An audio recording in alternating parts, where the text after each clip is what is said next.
जिनका जन्मदिन यहाँ मनाने बैठे हुए हैं, हम ना जी बिल्कुल बस करता हूँ, लेकिन अभी इनकी एक आयाम बाकी है। विदेश में काफी पाठ, America, Canada, England, Scotland, Switzerland, France, Norway, Spain, Italy, Germany, पुर्तगाल और क्या इस तरीके से डॉक्टर साहब ने यहाँ जो मुझे लिख करके मिला हुआ है 37 देशों में, 47 देशों में अपना मम्मा बहने चाइना है कहाँ का पूछिए उनसे। डॉक्टर साहब प्रवक्ता भारतीय जनता पार्टी मध्य प्रदेश महाराष्ट्र के समय हैं।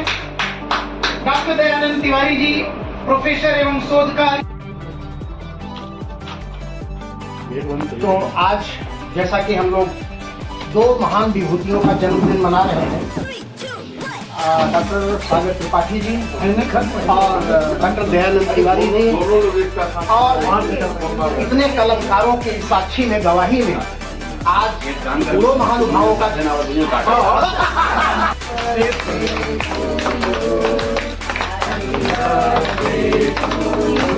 तो हम लोग बहुत सारे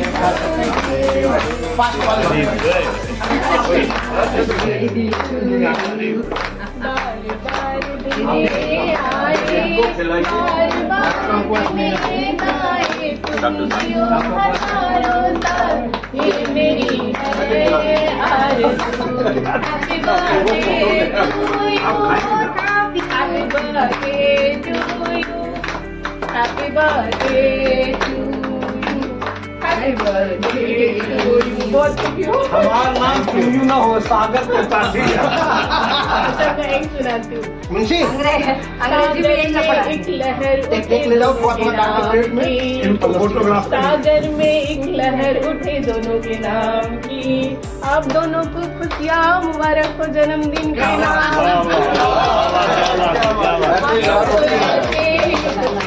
है जीवन पथ में हमेशा आगे बढ़ना है। तू मेरा फास्ट है, मेरा इसको लेके जाओ, इसको लेके जाओ। अरे उतना सुनाने के लिए केक तो दीजिए। केक कटवा के दे। एक्चुअली मैंने चेंज कर दिया। एक्चुअली कब से उत्सुकता यही थी आप आएंगे, कब से उत्सुकता यही थी आप आएंगे, पर मैं कभी खुद से ये सोचूं क्या से क्या मैं हो गया, मैं कभी खुद से ये सोचूं क्या से मैं क्या हो गया। और मैं एक दो रचनाएं मैं सुनाऊंगा, ये रचनाएं बहुत बड़ी बड़ी नहीं हैं। और सबसे पहले मैं जो निमित्त है आज का, जब मैंने उसे प्रधानी ने स्वीकार किया, इसकी प्रामाणिकता भगवान रुद्र ने समुद्र मंथन से मथित हवा दुनिया प्रिय मिठाई दूं, हर खुशी लाकर तेरे चरणों में। आज दो साहित्यकार महान लोगों का जन्मदिन यहाँ पे मनाया गया, जिसकी अध्यक्षता आप कर रहे हैं, तो किन शब्दों में इन्हें आप अपना शुभाशीष या शुभकामना देना चाहेंगे? डॉक्टर सागर त्रिपाठी जी लब्ध प्रतिष्ठित विद्वान हैं और उर्दू और हिंदी में समान रूप से लिखते हैं। वो फारसी और संस्कृत के समान रूप से विद्वान हैं और ये ऐसे का जन्म दिवस मनाना बड़े सम्मान की बात है और हम लोग बहुत गौरवान्वित हैं कि हमें सुयोग मिला कि ऐसे विद्वान व्यक्ति के जन्मदिन मनाने का। दूसरी तरफ प्रोफेसर डॉक्टर दयानंद तिवारी हैं जो बहुत ही अच्छे आलोचक हैं और बहुत अच्छे साहित्यकार हैं। इनकी आलोचनाएं, समालोचनाएं हम विभिन्न पत्रों में लगातार पढ़ते रहते हैं। मुंबई नगर के श्रेष्ठ साहित्यकारों के संबंध में वो लिखते रहते हैं। तो ऐसे व्यक्ति का सानिध्य मिलना और उनके जन्म दिवस के अवसर पर किसी साहित्यिक कार्यक्रम का आयोजन, ये बहुत सुंदर बात है। और इस संयोजन के लिए डॉक्टर कृपाशंकर मिश्र जी जो है वो निश्चित रूप से धन्यवाद के पात्र हैं। उन्होंने ये इस विद्वत सभा का आयोजन किया और इतने कलमकारों को, कवियों को एक साथ एक मंच पर आने का उन्होंने मौका दिया, अवसर दिया। इन सब इस सब आयोजन में केंद्रीय व्यक्तित्व जो है वो डॉक्टर कृपाशंकर मिश्र जी का है। हम बहुत ही आभारी हैं उनके और मैं तो बहुत अकिंचन व्यक्ति हूँ और साहित्य में मेरी कोई दखल नहीं है, लेकिन ये उनके हृदय की विशालता है, उनके व्यक्तित्व की विशालता है कि उन्होंने मुझे इस कार्यक्रम का आज का अध्यक्ष बनाया। आप कहते हैं साहित्य में आपका कोई दखल नहीं है, प्रशासनिक सेवा में आपने 20 साल सर्विस किया और फिर भी अपनी रचनाएं आप लोगों के बीच रखे और काफ़ी अच्छी रही, मुझे भी पसंद आई। तो कैसे सब कुछ हो पाता है? ये विद्वानों और मनीषियों के सानिध्य में, संगत में बैठ करके, जैसे डॉक्टर सागर त्रिपाठी जी हैं, पिछले 30 वर्षों से इनका सानिध्य मिला है। ऐसे ही मनीषियों, विद्वानों के सानिध्य में रह करके हमने कवि कर्म सीखा है, जाना है कविता क्या होती है।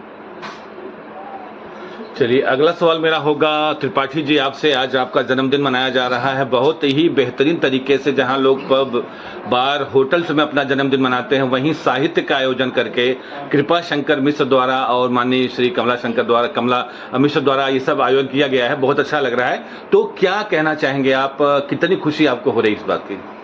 सबसे पहले तो आपके चैनल का आभार व्यक्त करता हूँ।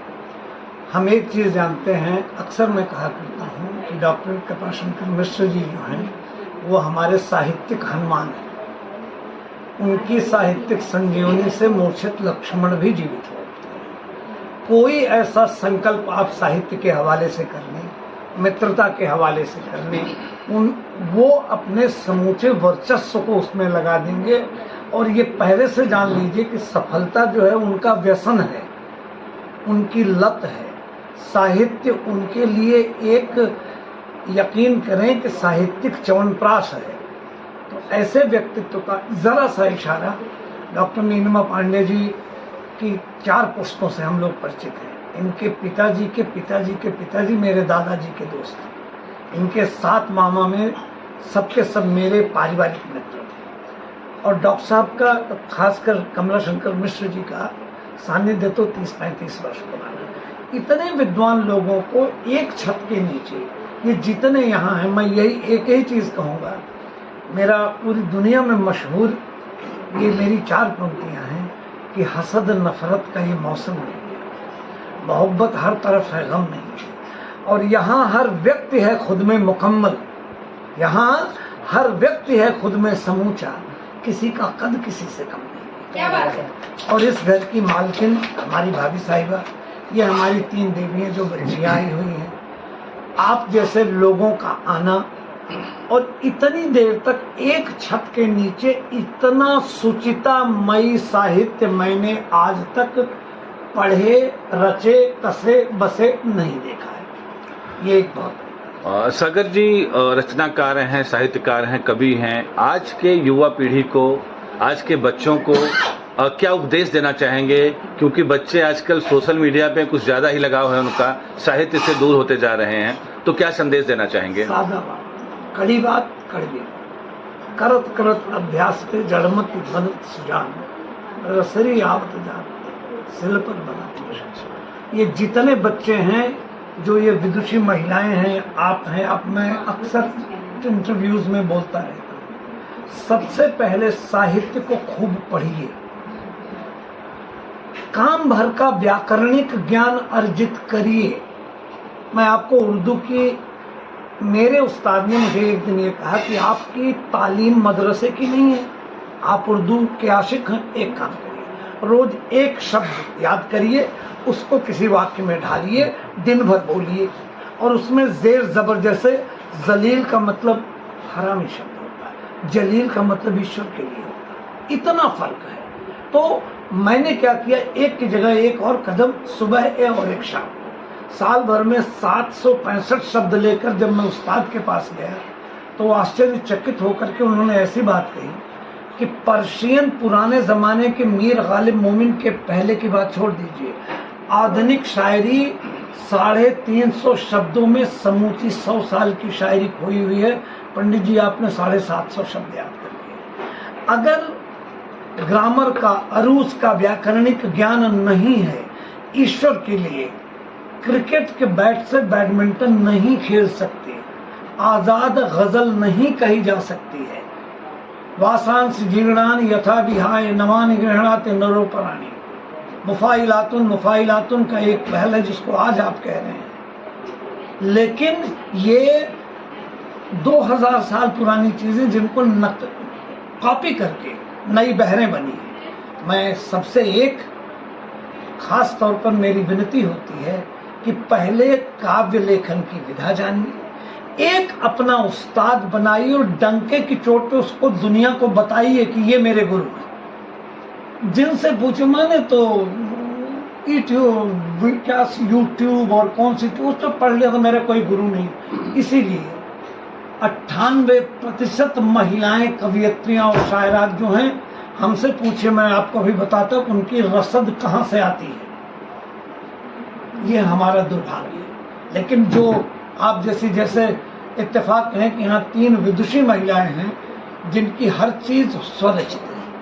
आप इनसे इनका दर्द पूछिए। अरे तो मैं आपसे आपके माध्यम से एक ही निवेदन करूंगा कि जिन्हें भी काव्य में रुचि है, यमा तारा जबान शलका या फाइलातुन फाइलुन फेलुन, जिस भाषा में चाहे, लेकिन जब तक आपका व्याकरणिक प्रसंग सही नहीं है जी, सही गजल सही छंद नहीं लिख सकते, आजाद गजल नहीं होती है।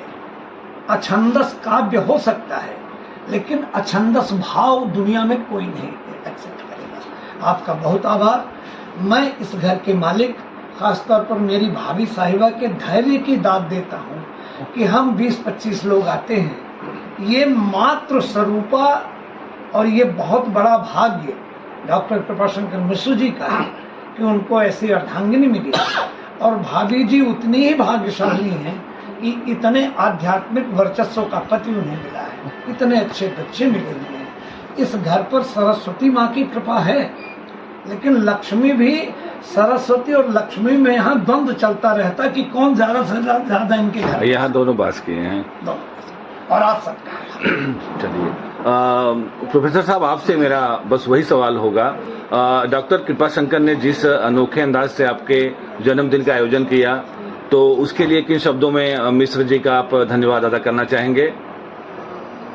मैं यह आज महसूस कर रहा हूँ कि इतने वर्षों में जो भी मेरा जन्मदिन मनाया गया, आदरणीय डॉक्टर कृपाशंकर मिश्र जी द्वारा आज जो मेरा जन्मदिन इन साहित्यिक मनीषियों के बीच में और हमारे आदरणीय कृपाशंकर मिश्र जी के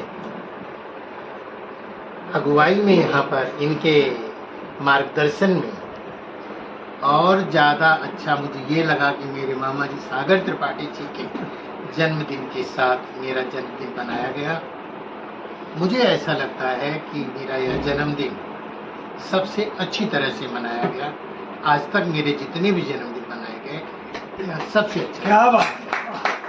मिश्रा जी, क्या कहना चाहेंगे? आज 2 महानुभावों का आपने जन्मदिन बहुत ही अनोखे अंदाज से मनाया। चूंकि आप भी कवि हैं, आपकी रचनाएं तमाम हैं जो लोगों के बीच जा रही हैं, काफ़ी लोकप्रियता उसकी है, तो क्या कुछ कहना चाहेंगे? देखिए, जब कोई भक्त भगवान के पास जाता है किसी मंदिर में, तो यह योजना बना के नहीं जाता है कि वह जा रहा है तो उसकी भक्ति से भगवान उसे मिल जाएंगे। लेकिन इस साहित्यिक आयोजन में जिन लोगों ने अपनी सहभागिता निश्चित की, मैं ऐसा मानता हूं कि वो साहित्य के भगवान हैं और मैं साहित्य का उपासक हूं। तो उपासक होने के नाते मैं जरूर यह कहना चाहूँगा कि मुझे साहित्य जो देवतुल्य साहित्यकार हैं वो हमें बिना मांगे ही मिल गए और घर पर आए और यह आयोजन सफल हो गया।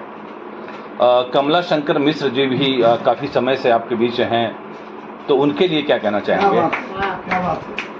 मैं यही कहना चाहता हूँ कि जैसे आप रास्ते में चलते रहिए और कोई ऐसी आपको चीज मिल जाए मूल्यवान जो आपके जीवन के बिंदु को बदल दे, तो कमलाशंकर जी ऐसे हैं कि इन्हें मैं ये तो नहीं कहूँगा कि मैं इन्हें नहीं जानता या ये मुझे नहीं जानते, हमारी एक दूसरे से पहचान नहीं है, लेकिन कमलाशंकर मिश्र जी में जो सहजता है, जो सरलता है, जो स्नेह की भावना है, वो सामान्य लोगों में नहीं है। और इसलिए मैं इनके करीब आया और मुझे ऐसा लग रहा है यहाँ पर आकर उन्होंने भी मुझे अपना बनाया। ये मेरा सौभाग्य है। मैं बहुत बहुत आभारी हूँ श्रेयस्कर पत्रिका का, जिसने यह आयोजन किया।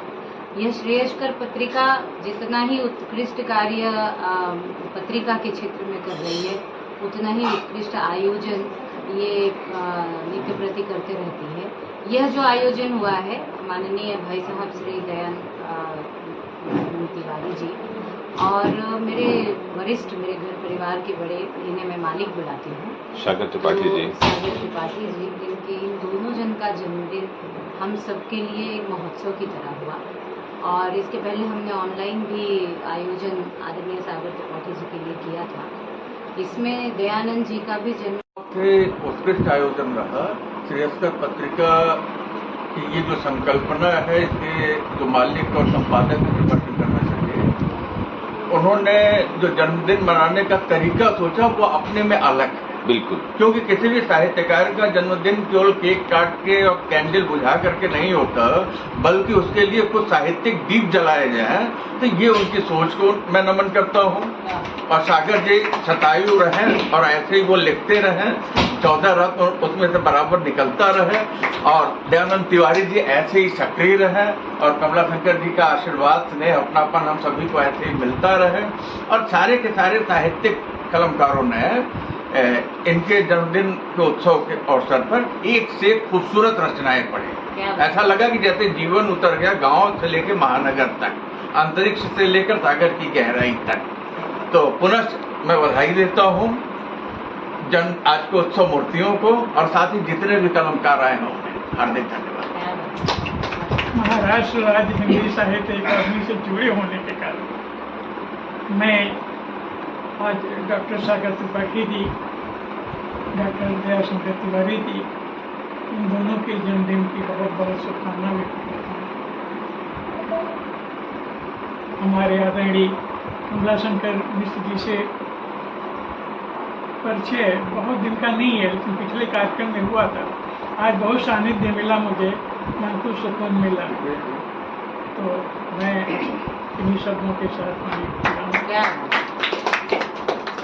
जी और कृपा शंकर मिश्रा जी, आप दोनों से एक अनोखा सवाल मेरा होगा। माननीय कमलाशंकर मिश्र जी अपने स्पीच के दौरान कहे हैं कि समुद्र मंथन से जिसका कोई वास्ता नहीं है, अमृत उसे पिलाया जा रहा है। इसको आप किस नज़रिए से देख रहे हैं? मैं ये कहूँगा कि जब देवासुर के द्वारा समुद्र मंथन किया गया तो केवल 14 रत्न निकले और बात वहां खत्म हो गई। ऐसा नहीं कि समुद्र में केवल 14 ही रत्न निकले।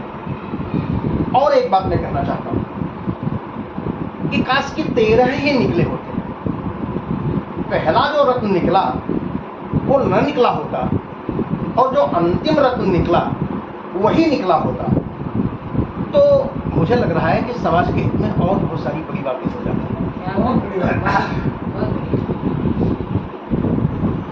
महानगर के दो महान साहित्यकारों का सार्वजनिक रूप से सम्मान, जन्मदिन मनाने का कार्य अगर कोई कर सकता है तो वरिष्ठ साहित्यकार डॉक्टर कृपा शंकर मिश्र जी कर सकते हैं, और उसकी अध्यक्षता कोई कर सकता है केवल परमादरणीय जी कृपा शंकर मिश्र जी कर सकते हैं। कमलाशंकर मिश्र जी के बारे में इतना कहना चाहता हूँ कि हिंदुस्तान का शायद ही कोई ऐसा IRS होगा जो आपको न जानता हो और आपके प्रभाव को न जानता हो, और शायद ही महानगर में कोई ऐसा मंच होता होगा जो अगर बुलाया जाए और आप न पूछते हो। अनेकों संस्थाओं से जुड़े होने के बावजूद अनेकों बड़ी जिम्मेदारी निभाते हुए आप हर जगह अपनी संघर्ष कराते हैं। ये हमारे समाज के गौरव की बात है।